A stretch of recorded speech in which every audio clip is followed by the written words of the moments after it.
Volume 1, Part 4, The Rise and Fall of New Netherland. Chapter 38, The Formation of New Netherland.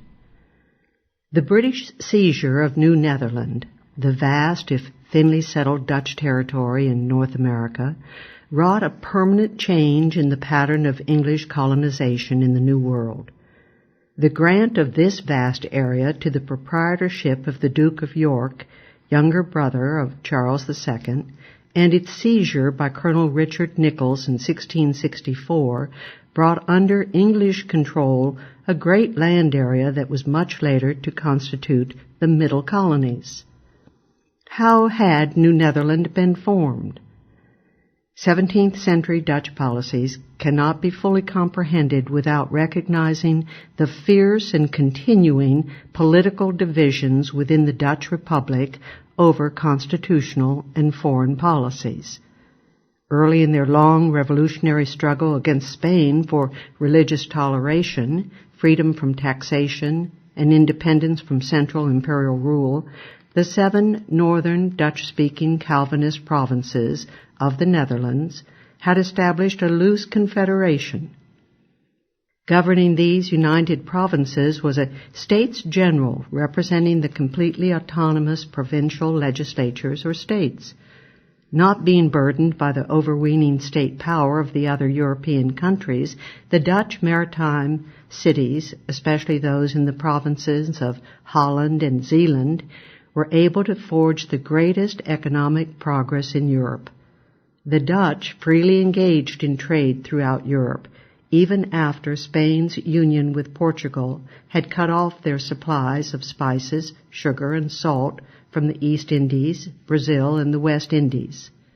The war against Spain, however, continued even after Spanish troops had been driven from the northern provinces, after the 10 Catholic southern provinces had gained recognition of their rights by Spain, and after France and then England had determined to make peace with Spain. The struggle for national liberation thus became transformed into a war of Dutch aggression against the southern provinces. A regular standing army was developed, serving to expand the executive power in the central government, as well as central government power over the constitutionally independent provincial governments. Thus, the central executive, not to mention the officer class of the army, had a vested interest in continuing the war. This continuation of the war for the benefit of the executive military authorities forced the syndicates of merchants who had successfully and rapidly developed private trade to the East Indies to seek a means of mutual defense from attacks by the Spanish or Portuguese fleets. Under the leadership of Amsterdam, these syndicates or chambers created the United East India Company in March 1602. This company, under the control of the local chambers, organized joint voyages to the East Indies for their mutual protection during wartime. After the war, however, the company became a monopoly for governing Dutch settlements in the Indies. The fundamental cleavage in the politics of the United Provinces developed when the merchants of the cities of Holland and of other provinces, led by the foremost Dutch statesman, Johan van Oldenbarnevelt, successfully pursued peace negotiations with Spain despite the complete opposition of the Dutch military leaders. The Dutch merchants desired peace in order to end the threat of military dictatorship and the burden of taxes, and to gain access to world markets through free and peaceful trade.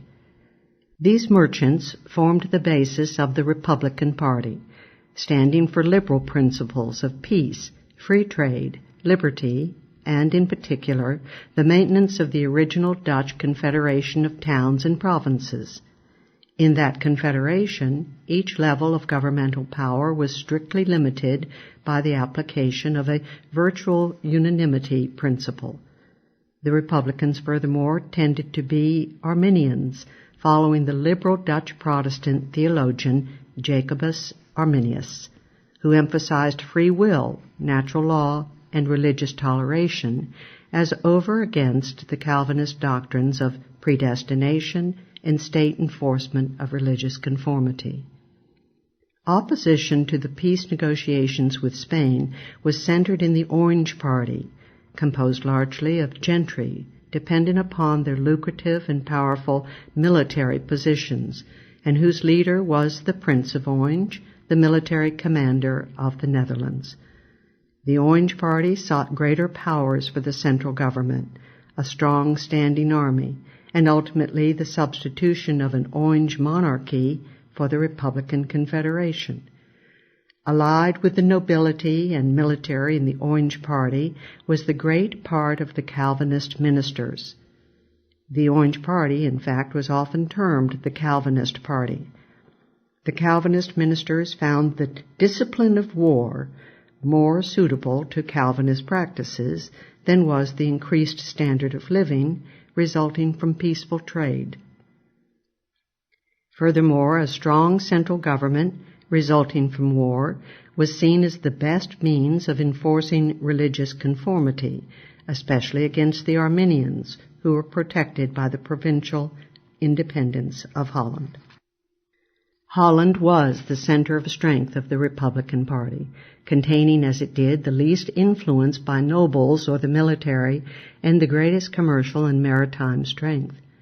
The Orange Party, however, had strong support even in the cities of Holland from Calvinist émigrés from southern Netherlands, largely French-speaking Walloons, who formed an important and wealthy part of the population. Like most émigrés throughout history, the bulk of the Southerners were not content to live in the free atmosphere of their newfound home. Instead, unable to persuade the majority of their original countrymen of the justice of their cause, they tried to win by dragging their new fellow citizens into war and thus riding to power on the backs of foreign troops and guns. Émigrés always tend to constitute a menace to those who graciously welcome their migration. In the Dutch Republic, the Orange Party had strong support from the southern émigrés, whooping for a war of aggression against the Spanish Netherlands to liberate the reluctant Catholics in behalf of Calvinism.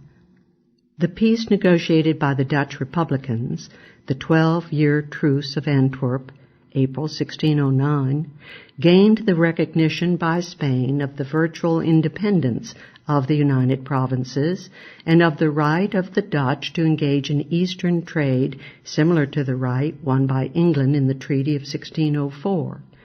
Also in 1609, the Dutch East India Company hired the English explorer Henry Hudson to find a northeast Arctic route to the Orient. Hudson was instructed not to seek a northwest passage through North America, as the Republican-run company was anxious to avoid any danger to peace with Spain by challenging Spain's imperial claims in the New World. Disobeying his instructions, Hudson, on failing to find a northeast route, sailed to North America and explored, among other areas, Delaware Bay and the Hudson River, as far north as the fur trading region near Albany. Since fur was a leading commodity in Dutch trade from Scandinavia and Russia, the new possibility of a cheaper American source spurred the remarkably enterprising Amsterdam merchants into action. During the next 4 years, many Amsterdam merchants outfitted small ships and engaged in very profitable fur trade with the Indians in exchange for beads and cloth.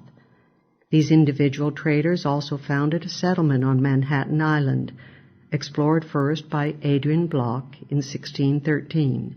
In 1614, 13 of the Amsterdam merchants there engaged in the American trade, banded together, and managed to secure from the states of Holland and Friesland a monopoly of all trade in America for the space of 6 voyages.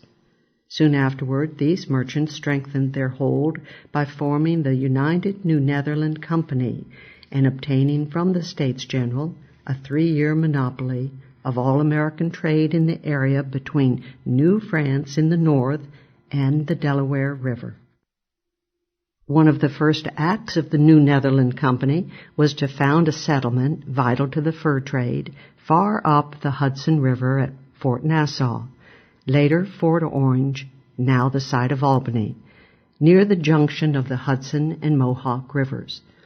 The fort was built on the site of an old ruined trading post, which had been erected about 1540 by French fur traders and soon abandoned. In 1618, the commandant of Fort Nassau came to a significant agreement with the chiefs of the mighty Iroquois Indians, the Five Nations.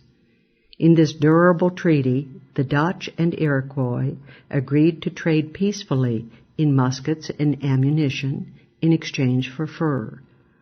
The New Netherland Company tried to renew its monopoly in 1618, but heated opposition by excluded merchants blocked an extended grant, and the American fur trade was then thrown open again to the competition of individual merchants, albeit under license of the government. To its pleased surprise, the New Netherland Company found that it prospered even more under the bracing air of competition, and the company now laid plans for further expansion. At this point, however, Dutch affairs took a fateful turn. The Orange Party, rallying the army officers, largely gentry dependent upon military post, used the theological disagreements between Arminians and Calvinists to effect a coup and overthrow the Republican Constitution in 1619. Using its narrow 4-3 majority in the States General, based on control of the rural Calvinist provinces, the Orange Party had convoked a national synod of the Dutch Reformed Church.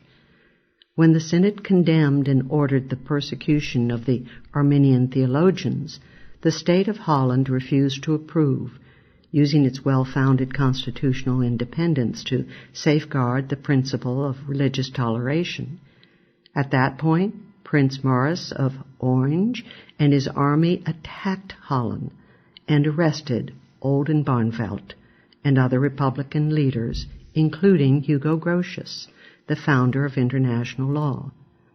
A reign of terror was instituted by the Orange Party. The venerable Oldenbarnevelt was tried illegally with no provision for defense and executed for treason in May 1619. The Arminian leaders, moreover, were persecuted and exiled.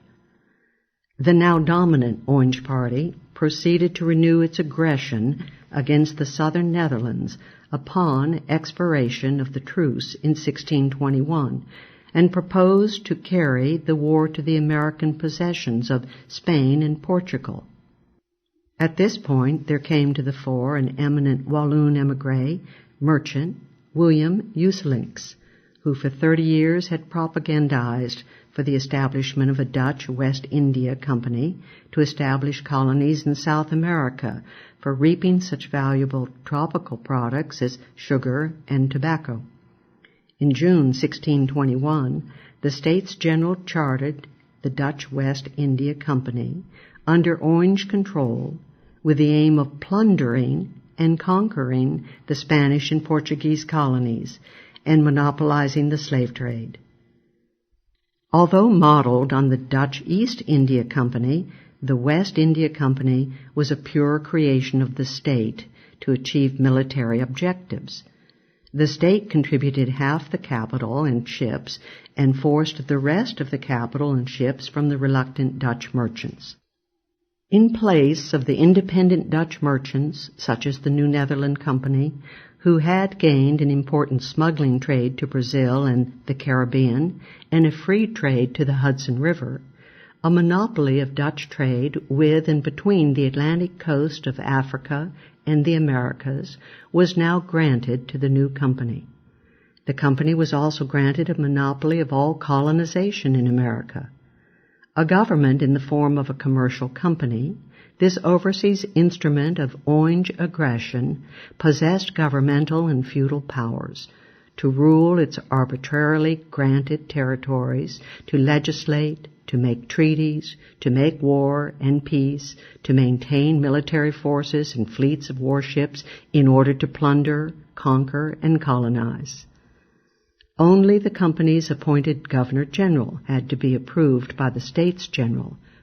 Dominant on the board of 19 directors was the Amsterdam Chamber of the company, which owned over 40% of the capital and thus became the effective ruler of New Netherland. Engaged in forming the huge Dutch West India Company, the States General had no interest in granting the request made in 1620 by the English pilgrims residing in Leiden, Holland, for founding a colony on Manhattan Island. Their proposal rejected, the pilgrims soon ended their wanderings by landing at Plymouth, Massachusetts. The Dutch West India Company mostly concentrated on the Atlantic colonies of Portugal and Brazil and Angola, for Brazil was the major source of European sugar, and Africa supplied the slaves who produced that sugar. The company, in fact, temporarily captured Bahia in Brazil in 1624. When a company fleet captured the Spanish silver fleet in 1628, the money was used to finance the Dutch conquest of northeastern Brazil, beginning with Recife in 1630 and of the Portuguese ports of Luanda near the lower Congo and Benguela in Angola, Gorée and Elmina in West Africa. The company established colonies on the Guiana coast and in the unoccupied islands in the Caribbean, St. Eustatius and Tobago in 1632, and Curaçao in 1634. The governor at Curaçao for the next decade was Peter Stuyvesant, who had been in the military service of the company for many years. Thus, the Dutch West India Company had many valuable and important interests, of which the colony of New Netherland was one of the least valued.